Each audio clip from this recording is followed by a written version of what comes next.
એક નાનો છોકરો તેના પિતા પાસે ગયો અને પૂછ્યું, પિતાજી, આ દુનિયામાં મારી કિંમત શું છે?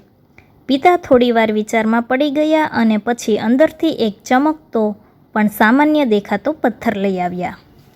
તેમણે છોકરાને કહ્યું, આ પથ્થર લઈને બજારમાં જા.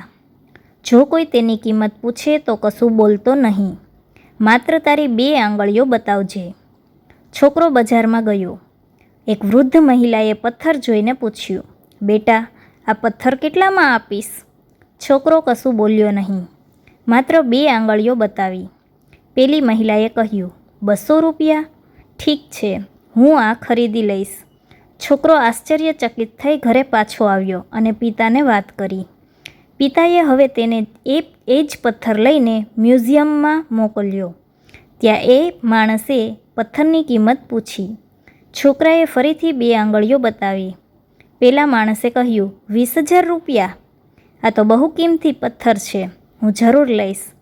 અંતે પિતાએ તેને એક ઝવેરીની દુકાને મોકલ્યો. ઝવેરીએ ચશ્મા ચડાવીને પથ્થરને ધ્યાનથી જોયો અને બૂમ પાડી, અરે, આ તો દુનિયાનો સૌથી દુર્લભ હીરો છે. આના કેટલા પૈસા લઈશ? છોકરાએ ફરી 2 આંગળીઓ બતાવી. ઝવેરી બોલ્યો, 2 લાખ રૂપિયા? આ તો બહુ સસ્તો છે, હું હમણાં જ ચેક લખી આપું છું. છોકરો દોડતો પિતા પાસે આવ્યો અને બધી વાત કરી. ત્યારે પિતાએ સમજાવ્યું, બેટા, તારી કિંમત એના પર નિર્ભર નથી કે તું કોણ છે, પણ એના પર નિર્ભર છે કે તું તારી જાતને ક્યાં મૂકે છે. જો તું 200 રૂપિયાવાળા લોકોની વચ્ચે રહીશ તો તારી કિંમત એટલી જ રહેશે, પણ જો તું તારી સાચી કિંમત સમજનારા લોકો સાથે રહીશ તો તું અમૂલ્ય બની જઈશ.